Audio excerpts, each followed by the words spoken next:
Anshuman, XC में all India rank 1 और mechanical में ऑल इंडिया रैंक 56 के साथ गेट क्रैक करने पर बहुत बहुत बधाइयां एक बार फिर से। वैसे पहले सेशन में मैं आपको ऑलरेडी कॉन्ग्रेचुलेट कर चुका हूं, लेकिन वंस अगेन जो आपने करके दिखाया है उसके लिए वर्ड्स एनफ नहीं है कॉन्ग्रेचुलेट करने के लिए। आई एम प्रेटी श्योर आपका दिन भी काफी पैक्ड रहा है कल से, जब से रिजल्ट अनाउंस हुआ है। तो वंस अगेन, इससे पहले कि एक्चुअली कल का जो सेशन था उसमें हम बहुत डिटेल में बातें नहीं कर पाए थे क्योंकि आपका भी समय काफी पैक्ड था। तो लर्नर्स की तरफ से एक कांस्टेंट डिमांड रही है मुझे कि आपके जो बेस्ट पॉसिबल सीक्रेट्स हैं उनको रिवील करवा लिया जाए, उनको बाहर निकाल लिया जाए। इसलिए मैंने सोचा कि ये सेशन हम लोग करेंगे 10 मंत्रास फ्रॉम AIR1 हिमसेल्फ। तो आपके ही मुंह से सुनेंगे कि वो मंत्रास क्या है। So once again I congratulate you from the bottom of my heart. जो करके आपने दिखाया है that's amazing, awesome. Mission DDR community को आपने प्राउड फील करा दिया। मेरे पास गेट 2021 में जो जिन्होंने एडमिशन लिया था मिशन डीडीआर में, उनके मैसेजेस आ रहे हैं कि सर बहुत अच्छा लग रहा है ये देखकर, ये सुनकर कि one of mission DDR student is shining like this. So of course, you have made all of us proud. Thanks a lot. uh, let's go ahead, start the session. क्या कहते हैं? Thank you, sir. Yes, sir. Yes, sir. Thank you, sir. Thanks a lot, sir. Those were really heavy words. Okay, तो शुरू यहाँ से करते हैं कि सबसे पहली चीज ये होती है। वैसे तो बहुत सारे लोग जब भी अवेयर होते हैं तब शुरू ही करते हैं गेट के लिए, लेकिन फिर भी अगर किसी को फाइनल ईयर तक जाते जाते अपनी सीट पक्की कर लेनी है, या फाइनल ईयर के बाद एक साल ड्रॉप आउट, एक साल ड्रॉप में मानता हूं आइडियल होता है, लिया जा सकता है सर्टेन केसेस में, तो कब स्टार्ट कर देना चाहिए प्रिपरेशन को? Like, जैसे अब 2025 के लिए किसी ने अपियर करना है, तो मैं तो कहूंगा जितना जल्दी हम स्टार्ट कर दें उतना बेस्ट रहता है। बट अगर देखें कि इस टाइम तक करना सबसे बेस्ट रहेगा, कि ऑप्टिमम रहेगा, that would be like starting of January. क्योंकि अगर हम जनवरी से स्टार्ट करते हैं, हमारे पास एम्पल टाइम रहता है कि हम सिलेबस कंप्लीट करके रिवाइज कर सके आराम से। रिवीजन पॉसिबल रहती है। आपने मैंने भी कब आपने कब ज्वाइन किया था mission DDR batch? Sir, like I join for GATE 2022 in December, in January of GATE, in January of 2021, जो लाइक आई गेस 14 या 15 जनवरी को कोर्स स्टार्ट हुआ था। वो उससे स्टार्ट किया था मैंने मुझे याद है 2020। मैकेनिक्स से स्टार्ट हुआ था वो बैच। यस सर, तब यस। मैं 2021 वालों को इंडस्ट्रियल करवा रहा था, और 2022 वालों फॉर्म भी के चल रहा लिए। था। हाँ हाँ हाँ हाँ हाँ, यस। तो जनवरी 2021 में आपने स्टार्ट किया 2022 के लिए, एंड वो जो फाउंडेशन आपने बनाया दैट हेल्प्ड अ लॉट। तो जो भी लर्नर्स इस चीज को देख रहे हैं वो प्लीज इस बात को नोटिस करें कि जितना जल्दी आप स्टार्ट करेंगे उतना आपके पास एज रहती है। जैसा कि अंशुमन ने कहा कि अगर आप 2 साल पहले नहीं भी स्टार्ट कर पाए हैं तो कम से कम आप जनवरी फरवरी में हर हाल में स्टार्ट कर दें। कमिंग टू सेकंड, एक जब से कोविड खत्म हुआ है अंशुमन, तब से, अब आप लोगों के समय तो आपके पास बहुत चॉइस भी नहीं थी, लेकिन जब से कोविड खत्म हुआ है तब से एक ऑफलाइन को लेकर बहुत इंपल्स है। लोगों को लगता है कि ऑफलाइन में क्लासेस करेंगे तो रिजल्ट ऑटोमेटिकली आ जाएगा या बहुत अच्छा कुछ हो जाएगा, और ऑनलाइन में शायद मुझसे कुछ नहीं हो पाएगा। तो आपका क्या कहना है इस बारे में? एक्चुअली सर, ये पहले क्योंकि ऑफलाइन ही चलता था ज्यादातर कोविड के पहले, तो शायद ये मिथ अभी भी बनी हुई है। बट अगर ऑनलाइन में हम ज्वाइन करते हैं, अगर सेल्फ डिसिप्लिन्ड है, तो हम रिकॉर्डेड कोर्सेज के साथ भी कंटिन्यू कर सकते हैं। ठीक, दैट वुड बी, अगर आप सेल्फ मोटिवेटेड हो, सेल्फ डिसिप्लिन्ड हो, उसकी जैसी तो कोई लाइक बात ही नहीं है। That is ultimate thing. But अगर आप सेल्फ मोटिवेटेड नहीं हो, सेल्फ, अगर आपको कोई चाहिए कि पुश करने के लिए, आई विल सजेस्ट कि आप ऑनलाइन में लाइव बैचेस ज्वाइन करें। एंड मोर ओवर ऑनलाइन में एक तो कॉस्ट इफेक्टिव रहता है ऑनलाइन ऑफलाइन से, सेकेंडली आपका टाइम बहुत सेव रहता है, सेव होगा लाइक ट्रैवलिंग का टाइम। उसके अलावा लाइक अब कोई, मैं जैसे चंडीगढ़ में हूँ, अगर मुझे लेनी पड़ती कोचिंग वगैरह ऑफलाइन में, मुझे दिल्ली जाना पड़ता, लाइक 15,000 पर मंथ का खर्चा होता, that would be very cost effective, मैं घर बैठे कर ऑनलाइन में, लाइक एंड ऑनलाइन से हो जाता है, मैंने भी ऑनलाइन से ही। ऑनलाइन से हो जाता है। तो जो आपने बोला कि जो सेल्फ डिसिप्लिन है वो रिकॉर्डेड में भी कर सकता है, और जो सेल्फ डिसिप्लिन नहीं है वो लाइव में जा सकता है। खासकर मेरे बैचेस में तो इसकी शिकायत भी रहती है स्टूडेंट्स को कि क्यों ये इंसान पीछे क्यों पड़ा रहता है। तो मैं तो सर पुश अर्जी भी डालनी करता पड़ती रहता थी हूँ, मैंने आपको। तो। अर्जी से इट डालनी अगेन। पड़ती थी कि सर आज छुट्टी ले लें, अटेंडेंस होती थी क्लास में आपकी। हाँ, देयर वाज अ टाइम। उसके बाद कुछ उसको लेकर कंट्रोवर्सी भी क्रिएट हुई पुराने प्लेटफॉर्म पर, तो मैंने फिर वो चीज स्टॉप कर दी, क्योंकि उसको लोगों ने कुछ और चीजों से रिलेट करना शुरू कर दिया कि ये तो वॉच मिनट के लिए करते हैं, ब्ला ब्ला। There are always, people around who will try to find some fault, something negative, but let's leave that, है ना? आपने अपनी पॉजिटिविटीज पर फोकस किया, और वो पॉजिटिविटीज ही अल्टीमेटली फ्रूट बियर करती हैं। तो लर्नर्स जो देख रहे हैं इस चीज को, वो देख लें कि ऑनलाइन के थ्रू अंशुमन ने ये करके दिखाया है, और ऑनलाइन में पूरी तरह से पॉसिबल है। अगर आपके पास पैसा ऐसा फ्री में नहीं आ रहा है कहीं से, तो कॉस्ट इफेक्टिव ऑप्शन के थ्रू जाएं, ऑनलाइन में ही जाएं। ऑनलाइन में लाइव बैचेस के थ्रू जा सकते हैं, जहां आपके ऊपर एक प्रेशर हो कि हाँ भाई, आज की क्लासेस अगर मैं नहीं कंप्लीट करूंगा तो कल वो पाइल्ड अप हो जाएगा, कल वो एक्यूमुलेटेड हो जाएगा। अंशुमन, कमिंग टू थर्ड मंत्रा, एक बहुत बड़ा डायलेमा रहता है लर्नर्स के मन में कि गेट के लिए प्रिपेयर करते समय क्या कोई एक आइडियल सीक्वेंस एग्जिस्ट करता है? खासकर मैकेनिकल में, जैसे डिजाइन एक सेगमेंट है, थर्मल एक सेगमेंट है, प्रोडक्शन एक सेगमेंट है, कोई आइडियल सीक्वेंस एग्जिस्ट करता है, और अगर करता है तो वो क्या है? वेल, बेटर रहेगा हम अगर एक सीक्वेंस फॉलो कर पाए, बेटर रहेगा। जैसे डिजाइन में अगर हमने स्टार्ट करना है, दैट वुड बी बेटर कि हम इंजीनियरिंग मैकेनिक्स से स्टार्ट कर पाए। अगर हमें थर्मल में करना है तो बेसिक थर्मोडायनेमिक्स से स्टार्ट कर पाए। अगर प्रोडक्शन में करना है तो better would be engineering material से स्टार्ट कर पाए। बट अगर मैं मारू सर से पढ़ा हूँ, एंड ट्रस्ट मी, जैसे कि मैकेनिक्स खत्म हुआ, वाइब्रेशन स्टार्ट हुआ, वाइब्रेशन में सर ने जो कॉन्सेप्ट चाहिए थे वाइब्रेशंस के क्वेश्चन सॉल्व करने के लिए, like constraint equations, like energy equations, Newton second law, ये सर ने सब रिकैपिचुलेट करवाई थी। एंड इवन तक कि अप्लाइड थर्मोडायनेमिक्स में मुझे याद है सर ने एक क्लास पूरी ली थी बच्चों को सारा कुछ रिकैपिचुलेट करवाने के लिए, जैसे first law of thermodynamics, second law of thermodynamics, ये सब रिकैपिचुलेट करवाने। बट बेटर वुड बी अगर हम एक सीक्वेंस फॉलो कर पाए, that would be better.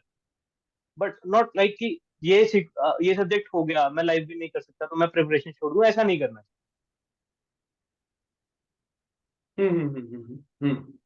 Understood, and I kind of agree with that. बहुत सारे लोगों ने बीच में कहीं से भी प्रिपरेशन स्टार्ट की है, तो वो मोर और लेस कॉम्पेंसेट कर पाए हैं, मोर और लेस वो कवर कर पाए हैं। लेकिन हाँ, मैं भी मानता हूं कि अगर मैकेनिक्स उसके बाद सोम, या सोम के पहले मैकेनिक्स होना उतना जरूरी नहीं, लेकिन हाँ, टोम के पहले डायनेमिक्स होना जरूर जरूरी है। क्योंकि जब आप डायनेमिक्स कर चुके होते हैं, तो फिर आपके लिए वेलोसिटी एंड एक्सीलरेशन एनालिसिस में कोरियोलिस सीखते समय, जायरोस्कोपिक एक्सीलरेशन सीखते समय, फ्लाईव्हील सीखते समय, वो सारी चीजें सीखते समय फिर आपको एक एक फाउंडेशंस आपके स्ट्रांग रहते हैं डायनेमिक्स को लेकर। अप्लाइड थर्मोडायनेमिक्स के लिए बेसिक थर्मोडायनेमिक्स नेचुरली एक प्रीरिक्विजिट है। Coming to next thing, practice को लेकर एक बाउंड्री कहां पर सेट करनी होगी, और क्या क्या रिसोर्सेज आपने पर्टिकुलरली प्रैक्टिस को लेकर फॉलो किए? और मैं तो ये कहूंगा कि आप फ्रैंक होकर ये भी बताइए कि अगर आपने लाइक इसमें कोई ऑब्लाइज होने की या ऑब्लाइज करने की जरूरत नहीं है कि नहीं सर के सेशन में मैं बैठा हूं तो मैं यही कहूं कि सर बस आपके ही प्रैक्टिस शीट्स मैंने फॉलो किए। जो जो कुछ आपने फॉलो किया बिंदास ओपनली बोलिए प्रैक्टिस को लेकर। आई वुड सजेस्ट कुछ कुछ ऐसा सोर्स जो थोड़ा कॉम्प्रिहेंसिव हो, लाइक एंड ऐसा कोई सोर्स जो आपको कॉन्सेप्ट एप्लीकेशन में हेल्प करे, कि ऐसे नहीं मक्खन क्वेश्चन दे दिए। बहुत सारी बुक्स एग्जिस्ट करती हैं जो लाइक मक्खन क्वेश्चंस के लिए फेमस है, कि आराम से सॉल्व करो। नहीं, थोड़ा सा अच्छा क्वेश्चन बैंक हो, थोड़ा सा कॉम्प्रिहेंसिव हो, जो जो गेट के डोमेन में है उसके regarding. And as far as my preparation is concerned, मैंने मारू सर से ही स्टार्ट किया था। एंड सर की प्रैक्टिस शीट मैं डेली सॉल्व करता गया। Like in 2021 to 2022 sir daily 4-5 question दिया करते थे जो क्लास में कॉन्सेप्ट हुआ करते थे। And I made sure that in 2020, end of 2021, like in December, and in start, like in January of 2022, मैंने जो सिलेक्टेड कुछ थे मुश्किल, उनकी मैंने एक बार दोबारा सॉल्व कर ली थी प्रैक्टिस शीट सर की। बट आफ्टर 2022 गेट, क्योंकि मेरा ऑलमोस्ट सिलेबस खत्म था, डिजाइन मेरा खत्म था, थर्मल वाला पोर्शन मेरा खत्म था, मेरे पास ज्यादा कुछ करने को नहीं था। मेरे पास प्रोडक्शन एंड इंडस्ट्रियल ही था बेसिकली, और थोड़ा बहुत मैथमेटिक्स था। तो मैंने एक इंस्टीट्यूट का क्वेश्चन बैंक परचेज किया था, ऑल बिकॉज मेरे पास थोड़ा सा एक्स्ट्रा टाइम था प्रिपेयर करने। बट आई वुड सजेस्ट कि पहले आप जो सर प्रैक्टिस शीट्स देते हैं, जो जो एक अच्छा सोर्स है प्रैक्टिस शीट्स का, अच्छे क्वेश्चंस का, आप वो फॉलो कर लो। दैट वुड बी ग्रेट, क्योंकि क्योंकि सर ने कभी ऐसे नहीं किया कि क्लास में एक चीज बता दी एंड वही प्रैक्टिस शीट में डाल दी, कभी नहीं हुआ ऐसा कि हाँ मैं ये क्वेश्चन डालूंगा प्रैक्टिस शीट में, ऐसे ऐसे सॉल्व होगा। नहीं, हमें कभी कभी हफ्ते हफ्ते लग जाते थे क्वेश्चन को क्लिक करने के लिए, क्योंकि ऐसे होगा। Like I remember open open वाला एक एक ओपन सिस्टम वाला थर्मोडायनेमिक्स का क्वेश्चन था, स्टार्टिंग का सेकंड था। वो सर ने 45 डेज प्रोग्राम में सॉल्व करवाया था, तब तक सॉल्व भी नहीं हुआ था। लाइक फॉर 2 इयर्स वो सॉल्व नहीं हुआ था क्वेश्चन, सर ने एंड में सबको कर सॉल्व करवाया था। कितनी बार आपने this was practice sheet solve की? डीपीपीज प्रैक्टिस सर शीट्स भी बिफोर कह लो। before gate 2022, like two would be, I will say safer one। 2 बार मैंने लाइक सारी 2 बार नहीं की थी उस टाइम तक मैंने, लाइक कुछ सिलेक्टेड जैसे थर्मोडायनेमिक्स, फ्लूइड मैकेनिक्स, सॉम, ये कुछ सिलेक्टेड थे, मैंने कर ली थी। बट इन गेट 2022 मैंने 4 से 5 बार आपकी प्रैक्टिस सॉल्व की है दोबारा। एंड दो सर टाइम था बहुत। 4 से 5 बार पूरी practice sheets? Yes sir, time था सर, एक बार तो तो आपने भाई सॉल्व करवा साहब, दी थी फिर स्टार्टिंग तो ये में। रिजल्ट डिजर्व करते हो आप। फिर तो मतलब घर पे देकर जाना चाहिए था वो भी। Again I am not bragging about it, लेकिन जैसे कि आपने कहा कि कभी कभी कुछ क्वेश्चंस में एक एक हफ्ते लग जाते थे, और इसको लेकर भी बड़ी फाइट मैंने झेली है अंशुमन। 2 साल प्रैक्टिस शीट के सॉल्यूशंस, दो मैं अभी हूँ 3 साल से सॉल्यूशंस नहीं दूंगा, नहीं दूंगा, नहीं दूंगा। खुद से बनाओ, खुद से स्ट्रगल करो। आई एम सुपर ग्लैड कि फाइनली आपके स्ट्रगल ने पे ऑफ किया। तो जो भी लर्नर्स इस बात को देख रहे हैं वो प्लीज समझें, अगर सॉल्यूशंस आपको प्रोवाइड हो जाते हैं तो वो कहीं ना कहीं आपको थोड़ा वीक ही करते हैं। थोड़ा स्ट्रगल करें, थोड़ा टाइम लगेगा। अंशुमन क्या कहना है इस बारे में? सॉल्यूशंस की डिमांड यस बहुत सर, रहती है एग्जैक्टली। डीपीपीज की। यस सर, एग्जैक्टली, हमें थोड़ा बहुत स्ट्रगल करना चाहिए। कब तक स्पून फीडिंग की आदत डालेंगे? लाइक आप इंडस्ट्री में जाओगे, उधर स्पून फीडिंग नहीं होगी आपके साथ। आप आईआईटी में जाओगे, उधर तो भूल ही जाओ किसी तरीके की होगी। लाइक स्पून फीडिंग की आदत कब तक डालोगे? हमें थोड़ा बहुत खुद सेल्फ रिलायंट होना चाहिए, खुद स्ट्रगल करना चाहिए थोड़ा बहुत क्वेश्चन सॉल्व करने में। परफेक्ट। और इसमें एक चीज और, हम लोग चौथे पॉइंट पर हैं। इसमें रेफरेंस बुक्स का क्या मतलब? कई बार ऐसा होता है कि कंफ्यूज किया जाता है लर्नर को कि नहीं, बुक्स सॉल्व किए बिना कुछ हो ही नहीं सकता।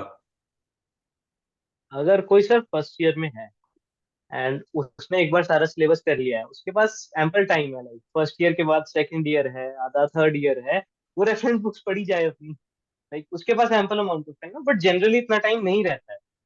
एंड मोर ओवर, कभी कभी रेफरेंस बुक्स गेट के स्कोप के बहुत ज्यादा बाहर चले जाती हैं। लाइक एक बहुत बहुत अच्छी बुक है फ्लूइड मैकेनिक्स की, जैसे एसपी सोम सर की बुक है, बहुत अच्छी बुक है, बहुत बहुत अच्छे प्रॉब्लम्स हैं उसमें। बट कहीं कहीं वो गेट के स्कोप के बाहर चले जाती है, like viscous flow, like turbulent turbulent flow, ये थोड़ी बहुत बाहर चले जाती है। आई वुड सजेस्ट कि stick to the syllabus. And या लाइक मैंने आपकी प्रैक्टिस शीट्स मेजरली सॉल्व की थी, द वन क्वेश्चन में that I do. Perfect. Coming to mantra number 5, आपसे अगला मंत्र जो हम लेना चाहेंगे वो ये कि एक जब से आईआईटीज ने ऑप्शन दे दिया है कि मैकेनिकल और इंजीनियरिंग साइंसेस दोनों में आप गेट दे सकते हैं, तब से कुछ लोग मैकेनिकल जो देते हैं वो generally they tend to give XE, क्योंकि वो मैकेनिकल में सब कुछ कवर करते हैं, तो दे मतलब मैं कहूंगा कि 100 लर्नर्स अगर मैकेनिकल दे रहे हैं तो उसमें से 99 एक्सी जरूर देंगे। लेकिन बहुत सारे ऐसे हैं जो एक्सी को ही एक्सक्लूसिवली टारगेट करते हैं, और वो कहते हैं कि नहीं, एक्सी में लिमिटेड सिलेबस है तो मैं लिमिटेड सिलेबस टारगेट करूंगा और मैं मैकेनिकल के लिए नहीं जाऊंगा, खासकर सर, ड्रॉपर्स। तो इसमें आपकी क्या राय होगी? सर लाइक जैसे वो ड्रॉपर्स हैं, वो खुद थोड़ा टाइम प्रिपेयर कर चुके हैं अगर, तो सिर्फ एक्सी के लिए जाने का मतलब नहीं बनता। लाइक एक्सी के लिए आप तो जा सकते हो अगर आपके पास बहुत कम टाइम बचा है, सिर्फ ओनली एक्सक्लूसिवली एक्सी के लिए। बट आई विल सजेस्ट कि आप जैसे एक्सी में आप क्या करोगे, आप दो सब्जेक्ट चूज करोगे, आउट ऑफ आउट जो जो तीन रिकमेंडेड होते हैं उनमें से दो दो चूज करेंगे हम, and those two subjects will be having huge weightage in ME syllabus too. उसके अलावा इंजीनियरिंग मैथमेटिक्स ऑफ एक्सी जो 1.5 टाइम्स, मैं कहता हूँ कि एटलीस्ट 1.5 टाइम्स टफ है मैकेनिकल इंजीनियरिंग में, उधर आपको एक लेवरेज मिल जाती है। उसके बाद एप्टीट्यूड तो आपको पढ़ना ही है। तो आई विल सजेस्ट कि अगर आप अनलेस एंड अनटिल आप अगर आप आईआईटी से नहीं है, लाइक और आईआईटी से ओल्ड आईआईटी मतलब ओल्ड आईआईटी एंड उनमें बहुत अच्छी सीजीपीए नहीं है आपकी, तो I will suggest go for both ME as well as XE. क्योंकि अगर कहीं ना कहीं अगर आपने एमई में थोड़ा बहुत आपका गड़बड़ हो गया, तो बहुत नॉर्मल बात है, हो ही जाता है गड़बड़, तो एक्सी एज अ बैकअप रहे आपके पास। एंड मोर ओवर एक्सी में जो आप सब्जेक्ट्स पढ़ते हैं, like other than mathematics, like मैंने जैसे फ्लूइड मैकेनिक्स और थर्मोडायनेमिक्स लिया था, तो इन दो सब्जेक्ट से ये फायदा हुआ जो एमई में था। एमई में मेरी एक्यूरेसी काफी इंप्रूव हुई इन दो सब्जेक्ट्स में, क्योंकि एक्सी में थोड़े से हार्ड क्वेश्चन पूछे जाते हैं when technical is concern, when technical is also concern, थोड़े हार्ड रहते हैं, तो उधर भी हमें एक एज हम्म। मिलता है। एंड मोर ओवर बचता ही क्या है, लाइक एक फिर तो टॉम बचा, हीट ट्रांसफर बचा, एंड प्रोडक्शन इंडस्ट्रियल मटेरियल बचा। किया जा सकता है, आई बिलीव एक्सी और एमई दोनों का कॉम्बिनेशन। अंशुमन, यहाँ पर मैं आपका सजेस्ट यहाँ पर आपका ओपिनियन जो है वो बिल्कुल like totally matches with mind. मुझे भी ऐसा लगता है कि एक्सक्लूसिवली मैकेनिकल या एक्सक्लूसिवली एक्सी के लिए जाना, एक साल की रिस्क को सिर्फ एक पेपर पे ले जाकर डिसिपेट करना, वो डजंट मेक सेंस। आप अगर मैकेनिकल कर रहे हैं, आप अगर एक्सी कर रहे हैं, मैकेनिकल वाले तो वैसे भी ज्यादातर एक्सी देते ही हैं, बट आप अगर एक्सी कर रहे हैं तो आप mechanics, SOM, vibrations, basic thermodynamics, applied thermodynamics, maths, aptitude इतना डीपली करेंगे ही। 60 मार्क्स की एक बेहतरीन वेटेज आपने मैकेनिकल में भी कवर कर ली, तो दो तीन सब्जेक्ट्स और कवर कीजिए। अगर आप पूरे साल प्रिपेयर कर रहे हैं तो go for both, mechanical and XE दोनों के लिए जाएं। आते हैं नेक्स्ट मंत्रा पर, अंशुमन। छठा मंत्रा ये कि एक गेट की पूरी इंडस्ट्री में, लर्नर्स में एक हवा रहती है कि कोई डेरिवेशन थोड़ी ना पूछे जाते हैं गेट में, तो ट्रिक्स सीखो ना, ट्रिक्स सीखो, प्रॉब्लम्स बनानी सीखो। तो इसको लेकर आप क्या मंत्र देना चाहोगे लर्नर्स को कि भाई कंसेप्ट्स, डेरिवेशंस, एक्चुअली सर मैं फंडामेंटल्स डेरिवेशन, और ट्रिक्स का क्या बैलेंस रहना चाहिए? एक्चुअली मैं बताता हूँ, लाइक गेट 2022 में both in morning session and evening session दो हीट ट्रांसफर के एक एक मार्क के क्वेश्चन थे कन्वेक्शन से, and both of them were from derivations. And जिसने डेरिवेशंस नहीं की वो क्वेश्चन नहीं सॉल्व कर पाएगा।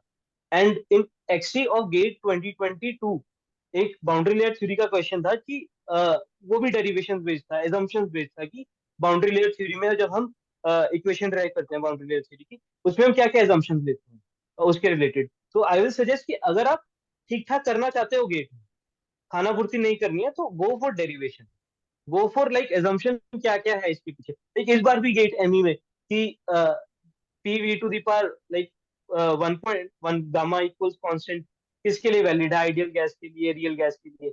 ये क्वेश्चन पूछ लिया, 2 मार्क्स में पूछ लिया ऊपर से। अब जिसने सिर्फ पढ़ा है कि P V to the power gamma is is is the ultimate thing, नहीं पता है कि ये जो बहुत ही ज्यादा लाइक बेसिक चीज है कि हाँ आइडियल गैस के लिए ही वैलिड है। कोई ऐसा नहीं है कि इसमें भी कि बहुत डेप्थ में जाके पढ़ने की जरूरत है, ये आइडियल गैस, बट एक बेसिक सी assumption है, अगर पता होगी तो 2 मार्क्स आ गए। नहीं पता होगी तो -0.66 या 0। Very true. एंड थर्मोडायनेमिक्स में मैं तो बार बार रिपीट करता रहता था कि कोई भी फॉर्मूला याद रखने से ज्यादा इंपॉर्टेंट ये याद रखना है कि कब वो वैलिड नहीं है, एंड कब एंड आई उसकी। आई फील सर कि हाँ। कई लोग तो प्योर सब्सटेंसेस एंड में करवाते हैं अपने कोर्स के। उनका कोर्स आइडियल गैस थर्मोडायनेमिक्स तक ही सीमित रह जाता एग्जैक्टली है। और प्योर सब्सटेंस से थर्मोडायनेमिक्स को शुरुआत करने का एडवांटेज आपने देखा ही है कि उस, क्योंकि इस यस बार सर। एक्सी में प्योर सब्सटेंस के ठीक हमें ठाक पता लगता क्वेश्चंस है थे। हाइपरबोला, यहाँ पर हाइपरबोला है पीली तरफ पे जाकर, कि दूर जाओ हाइपरबोला मिलेगा। Exactly. Like it was really amazing. And सातवां एंड मंत्र। आई विल हाँ हाँ, go ahead go ahead go yes ahead. Sir. And I feel that pure substances एक ऐसा ऐसा थर्मोडायनेमिक्स में टॉपिक है जो गेट का one of the favourite topic है। इससे क्वेश्चन आता ही आता है। Like if we see in XE, इससे काफी क्वेश्चंस आते हैं। If we see in that ME, काफी क्वेश्चंस आते हैं। एंड अगर आते हैं, these questions are generally considered as a little bit tough, तो आपको वैसे ही एज मिलता है। Perfect perfect perfect. Exactly. In fact आप जब रेफ्रिजरेशन करते हो या इवन साइक्रोमेट्री करते हो, साइक्रोमेट्रिक चार्ट को जब आप सैचुरेशन कर्व से इवॉल्व करते हो, तो प्योर सब्सटेंस आपने सबसे शुरू में अगर पढ़ लिया होता है तो फिर थर्मोडायनेमिक्स की आपकी जर्नी बड़ी स्मूथ हो जाती है, बड़ी बीच में फिर कहीं हर्डल्स नहीं आते कि नहीं अभी ये आपको नहीं समझ में आएगा, ये हम बाद में पढ़ेंगे, फिर वो कहना नहीं पड़ता है कहीं। फिर वो पूरी जर्नी स्मूथ चलती है, साइक्रोमेट्री करो या वेपर कंप्रेशन रेफ्रिजरेशन करो या स्टीम पावर साइकिल्स करो। अंशुमन, आते हैं अगले मंत्रा पर। ये इस क्वेश्चन का आंसर मैं 3 साल से अपने व्हाट्सएप में देते देते परेशान हो गया हूं कि सर मैं नोट्स बनाऊं या ना बनाऊं। तो ये नोट्स बनाऊं या ना बनाऊं को आप प्लीज एक बार आंसर कर दीजिए, सो दैट ये मुझे बार बार आंसर ना करना पड़े। ये नोट्स का क्या रोल है? सर सर एक्चुअली नोट्स ना बनाना या बनाना काफी सब्जेक्टिव हो जाता है। कि आप अगर पीडीएफ से पढ़ सकते हो, अगर आप लाइक अगर आपके पास है ऐसा कुछ कि आप एनोटेशन कर सकते हो या आप प्रिंट निकाल सकते हो सारा कुछ, एंड आपको फिर सब कुछ दिमाग में रिटेन रहता है, and that is very good, कि आपका काफी टाइम बच जाएगा। बट जैसे कि मेरे से नहीं हो पाता था ये सब, मैं नहीं कर पाता था। अगर कोई मतलब नहीं हो पाता ना किसी से, अगर कि मैं नहीं पढ़ सकता पीडीएफ से या प्रिंट आउट से, तो देयर इज नो प्रॉब्लम, आप नोट्स बनाओ। मैं क्लास के साथ साथ नोट्स बनाता था। लाइक मारूफ सर सब कुछ लिखा करते थे ऑल दो पीडीएफ में, बट मैं स्टिल सब कुछ लिखा करता था, वर्ड बाय वर्ड लिख लिया करता था। थोड़ा बहुत अपना हिंदी पंजाबी में भी लिख लिया करता था उसमें। सही है सही है। मैं तो ये चीज हमेशा अप्रिसिएट करता हूँ कि आप अपनी लोकल लैंग्वेज में भी स्क्रिबल करें, कोई दिक्कत नहीं है। तो आपने खुद ने नोट्स बनाए सारे? Yes sir. बट ऐसा नहीं है कि मतलब आप खुद से नोट्स नहीं बनाओगे तो लाइक आप कुछ नहीं कर सकते। मैंने कई टॉपर्स देखे हैं जिन्होंने खुद खुद इतना नोट्स पे एम्फेसिस नहीं दिया, but they got like AIR 1। मैंने ग्रेट। इंटरव्यूज देखे हैं उनके। बट बढ़िया आई थिंक बढ़िया बढ़िया। Totally it is totally subjective. But अगर नहीं हो पाता then there is no problem, लिख लो नोट्स लाइक। मतलब आपका कहना है कि भाई मुझे सेटिस्फेक्शन नहीं आता था जब तक मैं खुद नहीं लिखता था। यस तो सर। ये मतलब कहीं ना कहीं पर्सनालिटी बाय पर्सनालिटी वेरी करेगा और लर्नर को खुद ही ये अपने लिए मेरे लिए तो डिस्कवर करना क्लास चाहिए। Equals to no class attended हो जाता था अगर मैं नोट्स नहीं पढ़ाता था क्लास में। सेम विद मी, मतलब ये पूरी मेरी स्टडी लाइफ में आज भी अगर मैं कुछ नया कुछ सीख रहा हूं, जब तक मैं उसे लिखूंगा नहीं तब तक मुझे लगेगा कि ये यूजलेस था, ये वर्थलेस था, इसका कोई मतलब नहीं है। Coming to next mantra, Anshuman, test कब से स्टार्ट कर देने चाहिए? एक रेंज बताना, क्योंकि बहुत सारे लर्नर्स का जल्दी हो जाता है, देर हो जाता है, लेकिन लेटेस्ट अर्लीस्ट से लेटेस्ट क्या रेंज लाइक होनी चाहिए? Test test. Test as in sir, like sectional test की आज आज जैसे कि फ्लूइड मैकेनिक्स के मैं इस चैप्टर का टेस्ट देना चाहता हूँ, लाइक लाइक दीज और लाइक सब्जेक्ट टेस्ट, कौन से वाले? नहीं, अब जैसे बाकी इंस्टीट्यूट्स का मुझे उतना आइडिया नहीं है, लेकिन मेरे बैचेस में तो आप ही बता दो, यस सर। टॉपिक वाइज और सब्जेक्ट आप वाइज। हम तो वीकली वीकली टेस्ट रखा हम सर, लाइक मैंने तो जनवरी के सेकंड वीक से मैंने ज्वाइन किया था मिशन डीडीआर। जनवरी के थर्ड वीक से मैं टेस्ट देने लग गया था, क्योंकि वीकेंड पे होता था ना टेस्ट। हाँ, तो वीकली टेस्ट तो खैर देते रहने चाहिए, बट मैं बात कर रहा हूँ टेस्ट सीरीज की। सेक्स मतलब एक ओके। मल्टी सब्जेक्ट टेस्ट या सब्जेक्ट वाइज टेस्ट, वो कब से शुरू करना चाहिए? लाइक मैं फील करता हूँ कि अगर आपका नवंबर तक सिलेबस खत्म हो गया है, तो दिसंबर में आप फुल लेंथ जो सब्जेक्ट टेस्ट है वो कंप्लीट कर लो एक बार। लाइक इजीली हो जाएंगे subject test complete. And I will suggest कि जो जनवरी वाला पीरियड है उसमें फुल लेंथ टेस्ट दे दो, क्योंकि जनवरी में हमारे पास स्लॉट की टाइमिंग आ जाती है हमारी, कि किस स्लॉट में हमारे पास पेपर होगा, हमारा पेपर किस स्लॉट में होगा, तो हम उसके अकॉर्डिंग अपने आप के अपने दिमाग को ट्रेन कर सकते हैं एक महीने में। लाइक बहुत इजीली एक महीने में हम ट्रेन कर सकते हैं। मैं पर्सनली ऐसे ही करता था। स्लॉट की टाइमिंग आ गई थी, मैं फुल लेंथ टेस्ट उसी स्लॉट में लिखा करता था। इवन मैंने भी जो फुल लेंथ टेस्ट कंडक्ट किए थे, फिर वो in fact yes subject wise test भी सारे 230 वाले स्लॉट में ही कंडक्ट किए थे, सो दैट उसकी yes sir, yes sir. Practice हो सके।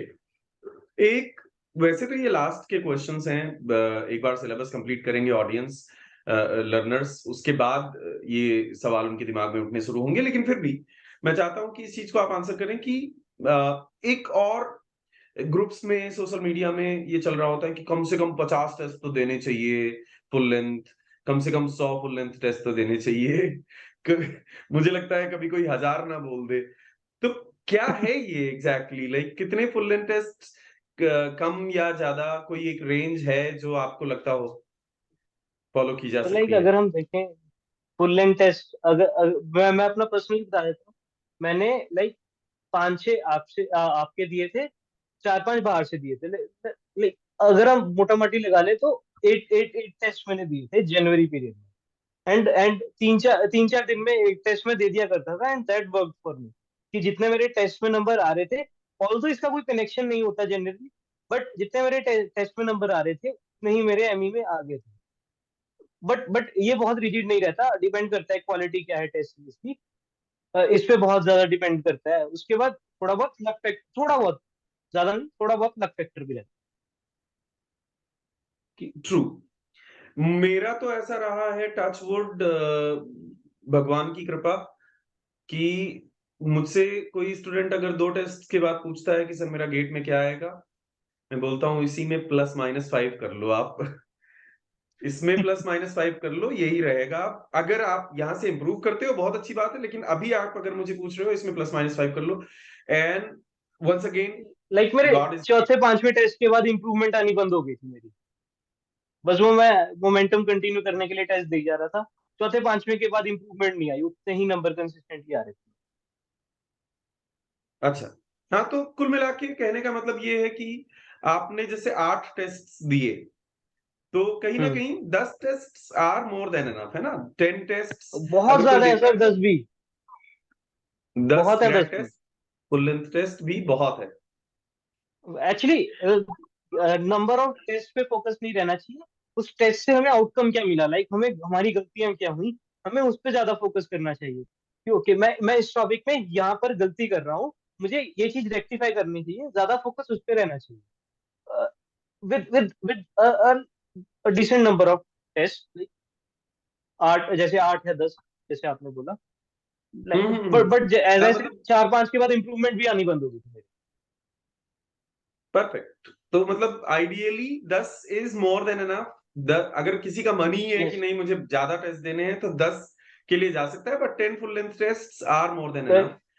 Yes. And one thing we need to make sure is कि ये जब हमारा है उसके एक हफ्ते पहले टेस्ट वगैरह देना बंद कर दो। दैट्स इट, इतना होना था, हो गया। थोड़ा बहुत रिवाइज करना है, परफेक्ट, करते रहो। Perfect, perfect, perfect. अंशुमान, 9 बेहतरीन मंत्रास आपने दिए हैं लर्नर्स को। 10वां मंत्रा जो है मैं चाहूंगा आप अपनी तरफ से दें कि क्या एक फैक्टर है जो आप मानते हैं कि जो डिफरेंस क्रिएट करता है एक नॉन अचीवर में और अचीवर में। एक ऐसा मंत्रा जो आप मानते हैं I I non feel achiever और hmm. Sir one thing is like कि कॉन्टिन्यूटी एंड मोमेंटम, मुझे लग रहा है मैं फ्लूइड मैकेनिक्स कंटिन्यूटी की एंड क्लास में मोमेंटम, क्या। Fluid mechanics. फ्लूइड मैकेनिक्स याद आ गया मुझे मुझे कि लग रहा है मैं फ्लूइड मैकेनिक्स का बोल। विस्कस फ्लो की शुरुआत होती है, मैं बोल देता हूँ कि बस दो टूल कंटिन्यूटी और मोमेंटम से पूरा खेलूंगा मैं।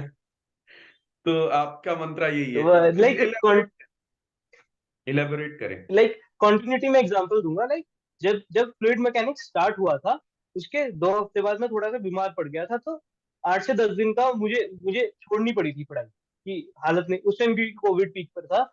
एंड उसके बाद जब 10 दिन के बाद मैंने दोबारा से पढ़ना स्टार्ट किया, it was very difficult for me कि मैं दोबारा सारी चीजें पढ़ सकूं। वो जो मैंने उसके जो 10 दिन पहले पढ़ा वो मुझे सारा दोबारा पढ़ना, इट वाज वेरी डिफिकल्ट जब मेरी कंटिन्यूटी ब्रेक हुई। हम्म।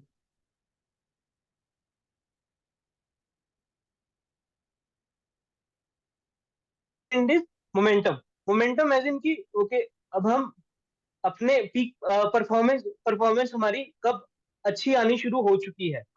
आई आई विल सजेस्ट कि ये दिसंबर, मिड ऑफ दिसंबर से जनवरी एंड के बीच में अगर आप मोमेंटम अपना बढ़ा के बढ़ा लो और मेंटेन कर लो उस चीज को, that will be very helpful in game. अगर आप एंड में जाकर टेस्ट दे रहे हो, रिवाइज कर रहे हो, थोड़ा रगड़ रहे हो अपने आप को, अपनी परफॉर्मेंस अच्छी करते जा रहे हो, then that would be great till from December mid to January end. क्योंकि ऐसा ऐसा नहीं है कि हमने नवंबर से दिसंबर में बहुत ज्यादा अच्छे से मोमेंटम अपना बनाकर रखा, बट जनवरी में हम थोड़े बहुत ढीले पड़ गए। ऐसा ऐसा इतना नहीं करना चाहिए। मतलब मैं भी थोड़ा बहुत ढीला पड़ा था, बट ऐसा नहीं कि बहुत ज्यादा ढीले पड़ गए कि कुछ पढ़ ही नहीं रहे हैं। ऐसा मत करना। आपका मोमेंटम उस टाइम पर पीक पे होना चाहिए कि अब तो भाई जो भी आया मैं देख लूंगा। कि परफेक्ट। तो क्वेश्चन आए, मैं ये मैं मैं बहुत बहुत मैं बढ़िया ट्राई पॉइंट करूंगा, बोला अगर आपने। वर्दी है सॉल्व करने का मैं सॉल्व कर दूंगा। बहुत बढ़िया पॉइंट बोला आपने कि जनवरी से अगर किसी ने शुरू किया है, जनवरी 2022 से, जनवरी 2023 से, और सितंबर अक्टूबर तक उसने जो बिल्ड किया है, नवंबर दिसंबर जनवरी में जाकर फिर अपने मोमेंटम को नीचे नहीं ले जाने देना चाहिए। इनफैक्ट उस समय पीक पर जाना चाहिए मोमेंटम। परफेक्ट। तो thanks again. Thanks a lot, Anshuman, for joining me. Once again, you have made entire Mission DDR community proud.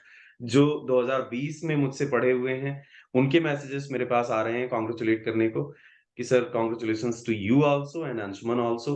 In fact कुछ स्टूडेंट्स ने आपका जो मेरा पोस्टर मैंने स्टेटस लगाया था उसको स्टेटस लगाया है। They feel proud. Thanks again, thanks a lot. Keep actually shining. Sir, we आपने हमारी ज्यादा एफर्ट सबकी दिया था इस विशेष जर्नी आपके में। साथ। सर एक्चुअली मैं कहना चाहूंगा आपने ज्यादा एफर्ट दिया था इस जर्नी में, मेरे से भी ज्यादा। कंटेंट सारा आपने प्रोवाइड किया, आपने सारा अपॉर्चुनिटी दी कि हाँ करो ये सब कुछ। आई फील कि दैट्स इट्स आपका इट्स बड़प्पन है, मोर लेकिन ये मोर सारा मोर ऑफ आपका योर क्रेडिट एफर्ट। है, आपका एफर्ट है। और you deserve that congratulatory and celebratory moment. हम सबकी विशेष आपके साथ हैं कि आप फ्यूचर में और बहुत अच्छा करें, शाइन करते रहें ऐसे ही। और एक कॉम्प्लीमेंट मैं आपको देना चाहूंगा, एक हैबिट आपकी बहुत अच्छी है, लगातार हमेशा मुस्कुराते रहने की। इसको हमेशा मेंटेन करना है ना। एंड थैंक यू मेरी सर। विशेष है आपके साथ थैंक कि यू। हमेशा मेंटेन रहे, थैंक्स अ लॉट सर। क्योंकि शादी के पहले मेरी भी आदत थी ये। नहीं, अभी भी आदत है मेरी ये। धीरे दैट बोलो was sir. Just that was just a joke. ठीक है Anshuman, thank you so very much. Learners, मुझे उम्मीद है कि आपने इस सेशन के थ्रू इंस्पिरेशन ली होगी कि आप भी नेक्स्ट गेट 2024 और गेट 2025 में ऐसे ही शाइन करके दिखाएंगे, मचाना जारी रहे।